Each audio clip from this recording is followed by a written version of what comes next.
Hey, this is Mr. Hoog, and this is the road to the Civil War. What are we looking at here? This is chapter 16 of the textbook. Slavery is a peculiar institution. How the cotton gin changed everything. Southern society. A lot of facts on slavery. Why did the South fight a war to preserve slavery when 75% of Southerners did not own slaves? Good question. The Southern American dream. Social outcry against slavery. The rise of abolitionists. Garrison, Douglas, Tubman, Stowe, others. Arguments for slavery, against slavery. Did slaves revolt against slavery? Yeah, they did. The slave results turned into slave codes, and then the gag rule. So let's look at cotton production. Why did it explode? One reason, the cotton gin. Eli Whitney's cotton gin. From 4,000 bales in 1791, when it was invented a couple years later, well over 2 million bales of cotton it produced. Bales sold for 6 cents in 1849. 8 years later, more than doubled to 14 cents. Cotton production is going to expand into Arkansas and Texas. Crop increase is going to go from 2.5 million bales in 1850 and more than double to 5.3 million bales in 1860. The value in 1800, crop value was 8 million. 1860, 250 million. Tobacco is going to have even a huge increase in production too. There's going to be more slaves. And what the cotton gin basically takes seeds out of the cotton within the machine. And what is that going to yield? The effects of that is going to be increased exports for the South. Planters are going to become very rich, and there's going to be increased demand for slaves. Pause and you can look and see how a cotton gin works. Another illustration of a cotton gin. Another demonstration or diagram on how it works. You can pause it there and look.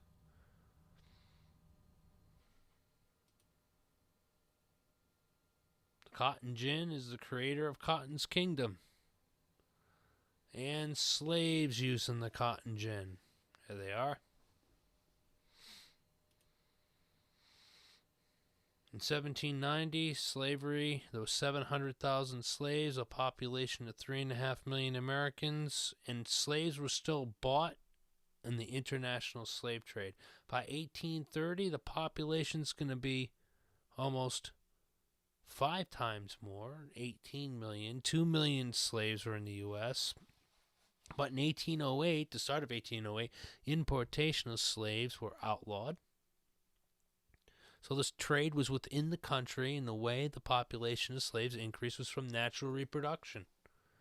In 1860, there's a population of 33 million people, 4 million slaves in the South. There's the cotton belt in salmon color there. You can pause and look at that compared to other crops. There again is a specific look at the cotton belt. The feudal system that was in the South, it was a manorial system. Caste system, difficult to move up the social ladder. It was based on white supremacy. The upper class were the plantation owners and aristocracy, less than 1%. The middle class and small farmers, they owned some slaves, and they achieved the American dream. What is the American dream in the South? To own a farm with slaves. That means you were successful. That's why these poor whites and 75% of the population supported the Civil War. They wanted to be like them. Back in the 90s, there was a commercial, everyone wants to be like Michael Jordan. Why? Because he was one of the most famous celebrities in the world, a fantastic athlete. A lot of people wanted to be like him. Well, in the South in the 19th century, people wanted to be like the elite planters and slave owners. Different time. Free blacks were second-class citizens. They had no political rights or civil rights. And then, of course, at the very bottom were slaves. What were the characteristics of the antebellum South? Primarily agrarian. The economic power will shift from the upper South to the lower South because that's where the cotton plantations are going to go. Cotton is king. Very slow development of industrialization, rudimentary financial system, and an inadequate transportation system. If you look at the illustration on the left, you have closely packed slaves. These were horrible conditions known as the Middle Passage. The Constitutional Convention, again, the Three-Fifths Compromise, which also had the imported slaves was abolished in the U.S., and there was the first fugitive slave law that was part of that Three-Fifths Compromise. There'll be more that we'll see later on. Not today, but in other chapters. 90% of Europe's cotton came from the South by 1860, and half of U.S. exports were from cotton. And there were more money invested in slaves than in land and tools. If you look at this lithograph, the more slaves you had, the greater the social status. 2/3 of the presidents since independence were slave owners. And the majority of the Supreme Court were from the South. Slaves were sold at auctions in the South all the way up to the Civil War. More millionaires in the South than the North. 75% of the cotton harvest was done by plantations with 10 or more slaves, and the slave population grew from natural reproduction. There were no political rights. The U.S. was the largest slave nation in the world by 1860. Produced 7/8 of the world's cotton supply.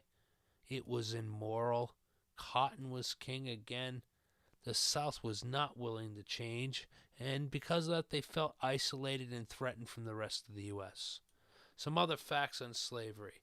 Pause and look at this chart on the population growth in percentages from 1790 to 1860.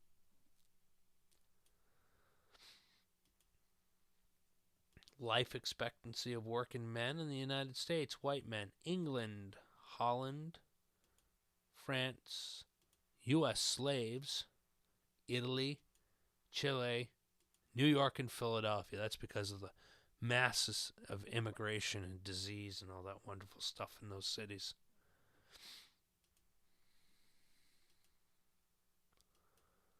If you look at here's the breakdown in brown, white, and dark blue, black, and then free blacks in these southern states.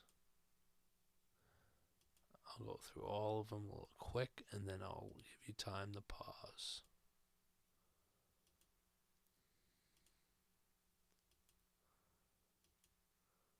And pause.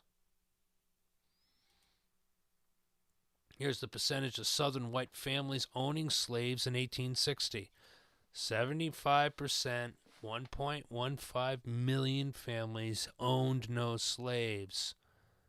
About 384,000 of southern white families owned one slave or more. Here's a breakdown, a pie chart.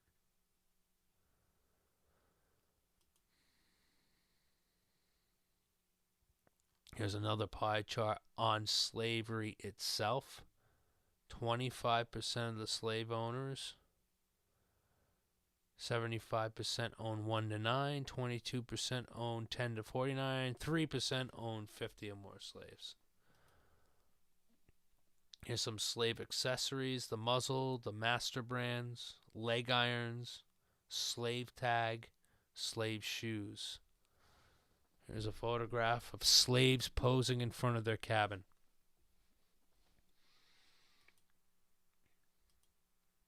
Resistance and uprisings. First, resistance would be the Sambo. Pattern behavior used as a charade in front of whites, the innocent, laughing black man caricature. bulging eyes, thick lips, big smile, etc. This was to keep people off their back. Second type of resistance was refusal to work hard, isolated acts of sabotage, escape the Underground Railroad. Here's some, you can pause and look at some runaway slave ads. You can look at the quilt patterns as secret messages. Pause that. Slave revolts in the 13 states and later the U.S. states. There were 250 insurrections between 1780 and 1864. And here's some information on the first revolt. You can pause and look at that. The PD River in South Carolina. We already read about the Stono Rebellion earlier this year. You can pause that and refresh your memory.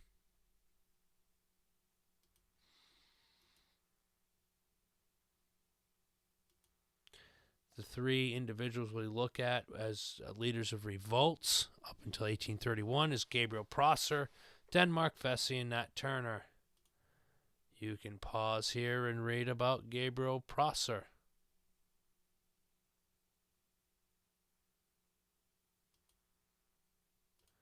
And next is Denmark Vesey. Notice that the endings for these men are not good. Pause that. Read. Nat Turner's rebellion was covered by the press. You can pause and refresh your memory on that here.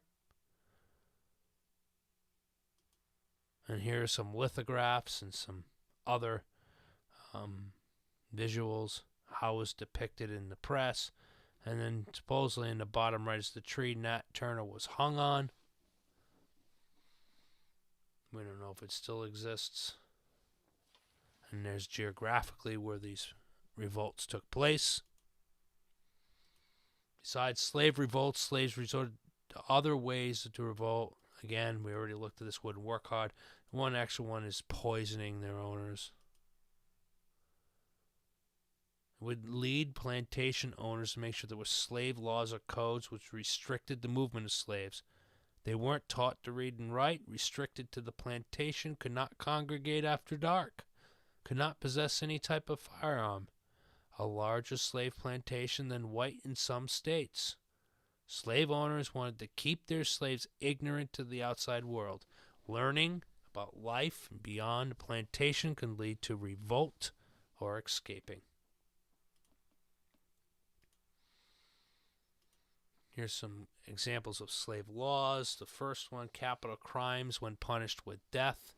You can pause and read that there.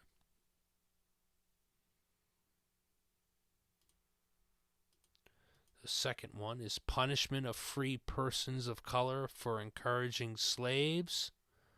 You can pause and read that there.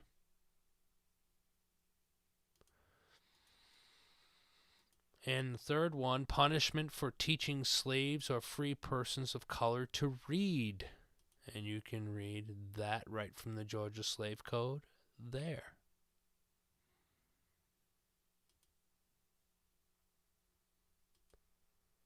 The abolitionist movement. We'll first see it in 1816. It's the American Colonization Society. Colonized where? Liberia, West Africa.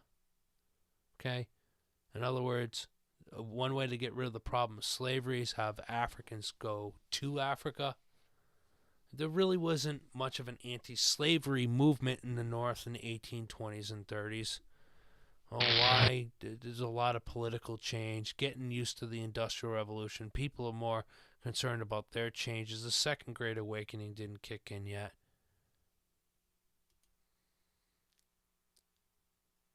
So there's going to be a clash between gradualists and immediatists.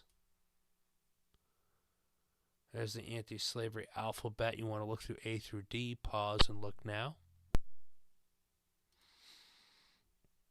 A nice anti-slavery pamphlet, or anti-slave pamphlet.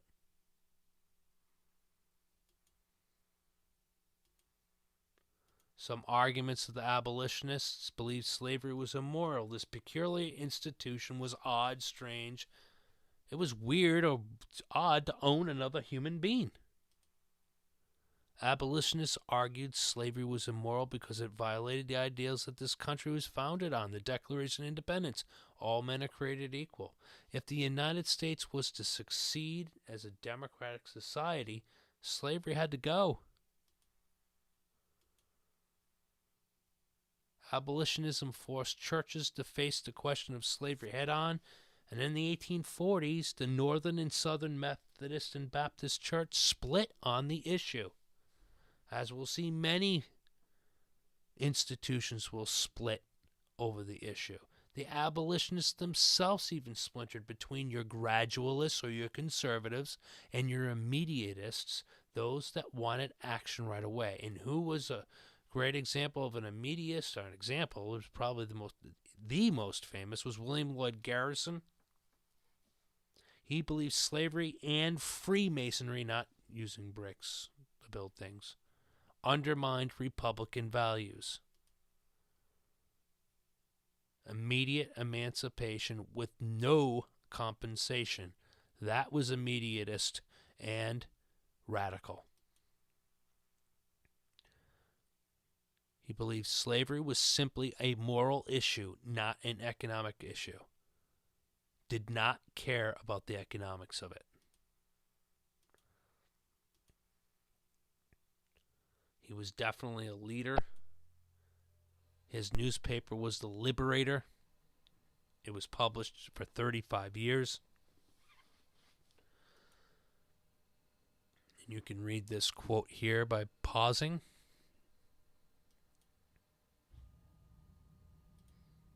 The first issue of The Liberator is January 1st of 1831. There's the header. Some black abolitionist, David Walker, he wanted to fight for freedom. Let's not wait for whites to free us. He was a radical. Frederick Douglass, there should be another S at the end of his name there, much more moderate. He escaped slavery in 1838. His mother was a slave. His father was white. He was a great speaker against slavery. Bought his own freedom for $600. Wrote his autobiography, Narrative of the Life of Frederick Douglass. He edited his own paper, The North Star. He originally would go around and speak with Garrison. They were always friends, but eventually Douglass is going to split. Instead of write for The Liberator, he's going to have his own publication, The North Star.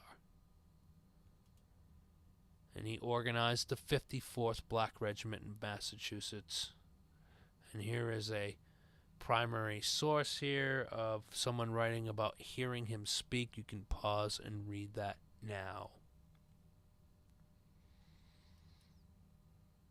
Some of our more famous abolitionists, Sojourner Truth, Harriet Tubman and the Underground Railroad, helped over 300 slaves to freedom. She had a $40,000 bounty on her head. That's probably $500,000 or more today. Served as a Union spy during the Civil War. This woman was pretty brave. Uncle Tom's Cabin, the book, huge game changer. Book was used as propaganda to show the inhumanity of slavery. It's the first time slavery is being depicted in this way, but it's also the first time that characters were humanized, that they were human beings. It sounds odd now. Well, of course they were. Before that, they were never, ever, their feelings and their thoughts were never, ever considered that of black slaves or African Americans. Southerners were enraged by this book and called it lies, of course. In its first year, it sold 300,000 copies. Within 10 years, 2 million copies. And here is some passages from the end of the book. You can pause and read this now. Some arguments for slavery is economically profitable Of course, it was in the Bible. It was the duty of Southerners to Christianize the slaves, provide a better life for slaves than in Africa, which was a positive good. The Fifth Amendment legalized and protected slavery because it was property. Here's some propaganda. Here's the slave in his own country to the left, and then the Negro in America. Yeah, they're sitting in the parlor with the white family. That didn't really happen very often. And then lastly, the gag rule was passed in Congress, which nothing concerning slavery could be discussed. Even anti-slavery petitions were not read on the floor. It got stricter by 1840, refused to accept all anti-slavery petitions, and on December 3rd, 1844, the gag rule was repealed. Pretty obnoxious, where members of Congress can't speak as free representatives. That is it for now. Until next time, see you later.